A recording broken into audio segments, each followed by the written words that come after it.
Hey, what's going on, everybody? James here, your ABX audiophile. Today we are going to talk about a oldie but a goodie. This is a little bit of a classic. When this thing first came out, they could not even keep this thing on the shelves. I was just talking to some folks from NAD, and they were like, when this thing first dropped, we were selling out like every week. Of course, we're talking about the NAD M33 fully integrated amplifier, all-in-one streamer DAC, the whole boat. We've had this thing in for probably a little over a month now. It was a part of the equipment that was sent to us to do the Dyne Audio Evoke 50 Focus 50 shootout. And we loved it so much, we thought, man, we just need to do a full review on this thing. And so we're going to talk about the NAD M33 today. One of the great things about products like this is they are still available.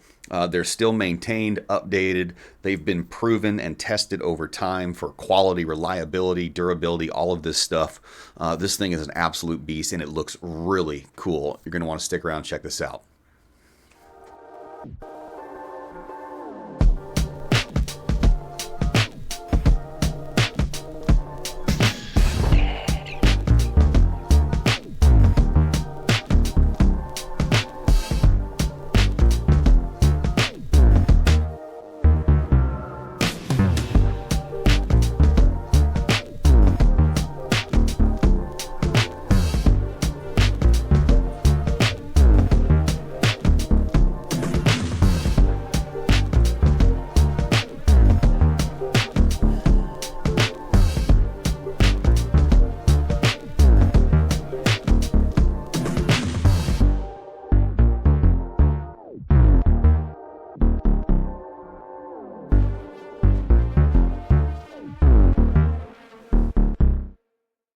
Of course, we're talking about the NAD M33 Master Edition. This thing is just insane. We've had a multitude of all-in-one integrated amplifiers. Not only have we had the NAD M33, we've had the Atal SDA 200, we've had the Forte by Axis, and I will say that, and the Stellar Strata by PS Audio. So we have had four really high-end in the $3,000 to $6,000 range, all-in-one kind of integrated type amplifiers. And this is probably by far, in my mind, the most feature-rich. This thing, I mean, if you look at the back of this thing, let's take a look at it here. This thing has coaxial in, dual coaxial in, so you've got coax 1 and 2, dual optical inputs, so you've got two optical inputs there. You've got a AES 3-pin input. You've got balanced, fully balanced left and right inputs. You've got the phono input, so this thing is set up for a phono stage. It's got an internal phono stage with it. Make sure that your cartridge and everything works with it. If you're going to buy this and integrate a turntable and you kind of already have that, make sure that it's going to work there. You've got just a standard single-ended input, just your analog RCA inputs, and then you've got preamplifier outputs on this. So if you wanted to integrate it with a external amplifier or run it to something else, you've got the pre-outs on this thing. So preamplification, so you can use this as a preamplifier. It's got dual sub-outs left and right. So you've got single-ended sub-outs that can run to your subs. You've got two of those. You've got HDMI input if you want to integrate, run a TV to it or something else that uses that source. You've got that HDMI input as well. Let's see. You've got dual array of binding posts. So you can literally run four sets of speakers, four speakers off of this. They've got a bridge mode available on this thing. I mean, you talk about like versatility. You look at the back of this thing and you're like, dude, this thing's got a suite of ways that we can integrate with this product. So super cool with the integration. As we go to the front, kind of showed you guys the basics in the thing, but the nice little NAD logo there, I'll have a little picture floating up here when we're going through this, but the nice little NAD logo that lights up, that really cool little standby button on the top, you just touch your finger to it and it comes out of standby, goes in standby mode. The knob is really, really good, feels really good. You've got that beautiful display on the front. One of my favorites, I think, as far as displays go. It's kind of the most intricate. The other one that I liked was the Tall SDA 200. That had a really nice display as well. But this NAD one, man, it's nice and big. It looks crispy. It functions well. It works really good. And I really like that. And then, I mean, just look at this thing. Look at the top of this thing. It reminds me of like a shark or something going through the water. You get this nice aluminum brushed, all the black inlays, those little vents in the top that are all like double layered and scalloped, and it looks so cool, man. It's probably one of the best looking all-in-one or integrated amplifier preamplifiers that I've seen. So as far as looks go, this thing knocks it out of the park. As far as integration goes, this thing knocks it out of the park. Price wise, I think it's sitting somewhere around $5,500. I'll have to double check that. I could be wrong, but I think that's right. We've had a lot of all-in-ones in lately. But this thing is versatile. It's beautiful. It's functional. It's test proven. This thing's been out a long time, and man, it's one of the sexiest integrated amplifiers I've ever had. So. It's got the ESS DAC chipset, a really nice ESS DAC. So what that brings to me, in my experience with this, is a very clean and detailed and resolving presentation overall. The soundstage on this guy is not lacking. It's as good as I've heard. It doesn't take away anything. The ESS chip, in my experience, brings a little bit more of a forward presentation kind of sound-wise. And can get a little bit edgy in times in other products I've heard. I didn't hear that so much in here. This was probably the best ESS DAC that I have actually heard in this space. We've had some other ones in house. The one Ever Solo, for instance, the A6, the all raved Ever Solo Streamer DAC. I much preferred the Streamer DAC section in the NAD over the Ever Solo, although. This NAD M33 is Blue OS based, so it's that kind of app, so you have to use that. And I had the Blue Node before, and I like that space. That's a good, solid, again, a proven space, a proven service, a proven format, a proven app. Integrated wise.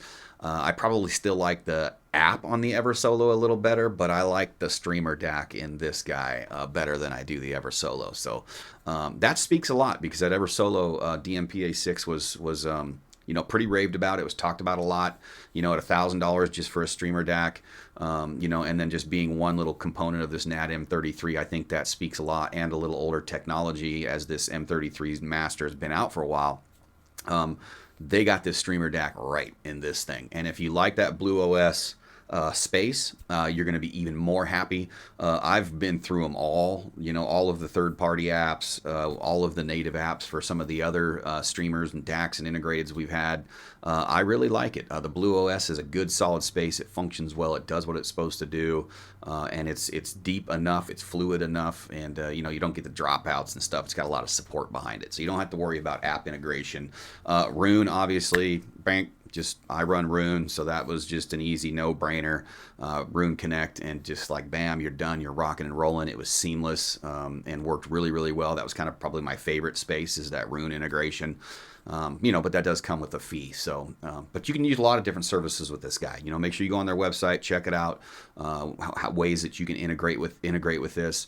It is Bluetooth, so you can even use all that kind of like AirPlay and dropping stuff across there. So if you want to get into that mode, you got that kind of cast feature where you got that Bluetooth connectivity with it.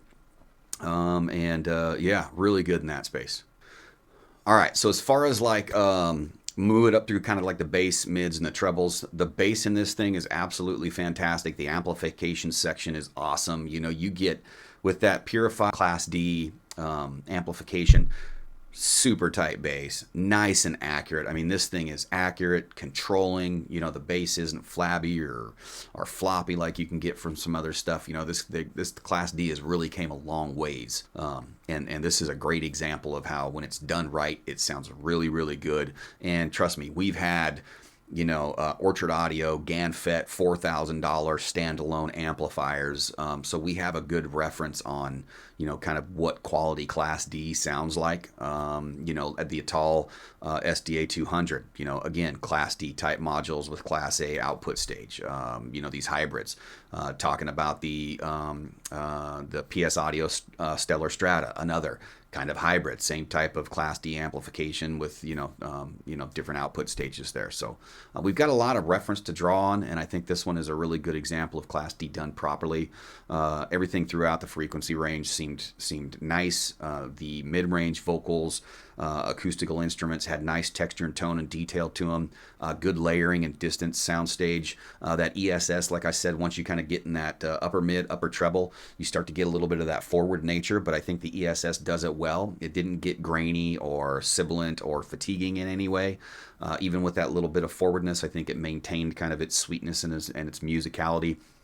It was nowhere near as musical and laid back as, say, the Atal SDA 200, because that's kind of a Burr Brown old school with that Class A output. So that was a lot more musical and smooth, which is kind of what I lean more towards. But this is kind of the other spectrum. This is leaning forward a little bit. So if you say you have a warmer speaker, for instance, like we paired this NAD M33 with a set of Dyne Audio Evoke 50s. That was a fantastic pairing. They contemplated each other perfectly, or complemented each other perfectly.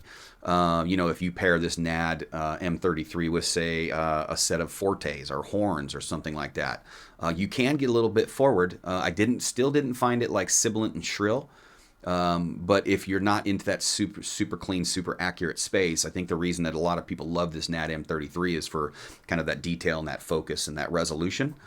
You can get into a space where, if you don't like that type of presentation, it could come across as a little bit forward for you. So just think about kind of what you're pairing this thing with. But overall, the sound, all the way up through the thing, solid. The soundstage was really nice, which always surprises me in Class D. I don't know how they get this soundstage with this Class D. I come from tubes. I come from Class A, Class AB, where you've got these big voluptuous sound stages that just fill the room. And then you put some of this cheaper Class D stuff in, and it's just like a vacuum. It just sucks it up. It becomes one plane, one dimensional. Now that we're getting into some of this higher end Class D, it's like my mind doesn't wrap around how we get that soundstage back, so I'm not a scientist. I'm just reporting kind of what I'm hearing to you guys. But soundstage fantastic, bass super good, controlled accurate, mid ranges are really nice, tight, clean, enough naturalness and texture and tone to them. Obviously you're not going to get as much texture and tone and just this meaty love like you are, say, like a tube amplifier like the Prima Luna Dialogue Premium or something like that. But it's for a solid state in that Class D space. It's done really nice. And like I said, that treble can, it is a little bit more forward because of that ESS, but the network that they got built around it does a really good job at keeping it in its space and keeping that musicality to it. So overall, it was really fun spending some time with this guy, and that's kind of just a rundown of how it sounded. Just going through a couple housekeeping specs and stuff, walking through this guy. 200 watts into 8 ohms, 380 into 4 ohms. Let's see. Oh, the DAC bit depth is super cool. 32-bit, 384 kilohertz, 120 signal to noise ratio, so that's really good. Built-in Wi-Fi, like I said. It does come, the cool thing about this is it does come with Dirac Suite. So when you buy this, you get the Dirac Live. It's just kind of the lower frequency range. We actually ran some sweeps with it and went through that whole process. I'm pretty lucky. I have a pretty good room. It's kind of treated pretty well, and we took a lot of time kind of just setting up the system in the beginning. So Dirac Live, it did make a difference, but it wasn't drastic. But if you have issues with your room or you need some room correction or something like that, you do get the Dirac Live with this guy. Let's see. USB thumb drive playback. You could run that. Bluetooth, like I said, 4.0. Connectors, like I said, RCA line level inputs, XLR line level inputs. You've got a phono input, optical digital inputs ×2, coaxial, USB, HDMI, stereo preamp out, subwoofer. This thing's got like everything. Headphone, 1/4 inch. The power cord is just a straight plug. Streaming compatibility, AirPlay 2, DTS Play, Hi-Fi, no. Rune Ready, and Blue OS. So the Blue OS is going to be kind of their native thing, but it is Rune Ready, and you can do the AirPlay and stuff like that too. 3-year warranty, etc. etc. Yeah, and so like we talked about the binding posts in the back, there's a couple different functions there. You're basically running like kind of your standard stereo mode, your AB mode, and kind of your bridge mode. So this is bridgeable, and I'll just kind of read to you what they say. But the stereo mode, you can connect a single pair of 8 ohm to 4 ohm speakers. It will deliver 200 watts into 8th or 380 into 4. If you go into AB stereo mode, where you're basically using all of the binding posts, you can connect 2 pair of 8 ohm loudspeakers. The integrated amp will see a 4 ohm load at that point. And it drops it down a little bit. It's 190 watts to each speaker, but you can kind of run 4 speakers. Bridge mode allows the integrated amp to power a single pair of 8 ohm loudspeakers. The amplifier will see a 4 ohm load when bridged, and then you basically increase the output to, what's it say? 640 watts per one channel. This mode allows M33 to be used as part of a high power stereo or home theater system with additional amplifiers sold separately. So you can kind of set this up as your hub and kind of do that whole process there. So super versatile in that way. When I got it, I was like, man, why you got dual bind? What's this? All these sets of binding posts down here, you know? So, and the binding posts are really nice. I know you saw that. So I know we touched on this just a little bit ago on the phono preamplifier kind of input, running your turntable to it. It is moving coil and moving magnet capable, a phono stage. They talk about, how they do infrasonic filter, and they got all this, marketing verbiage there. So I ran a couple of my turntables to this guy. For you vinyl guys, I had the Rega P3 with the Denon 301 Mark II. Just ran to this guy, and then we also have the VPI Scout that has the Dynavector 20X2 on it. I think that's about a $1,200 cart. And this thing has a really quiet phono stage.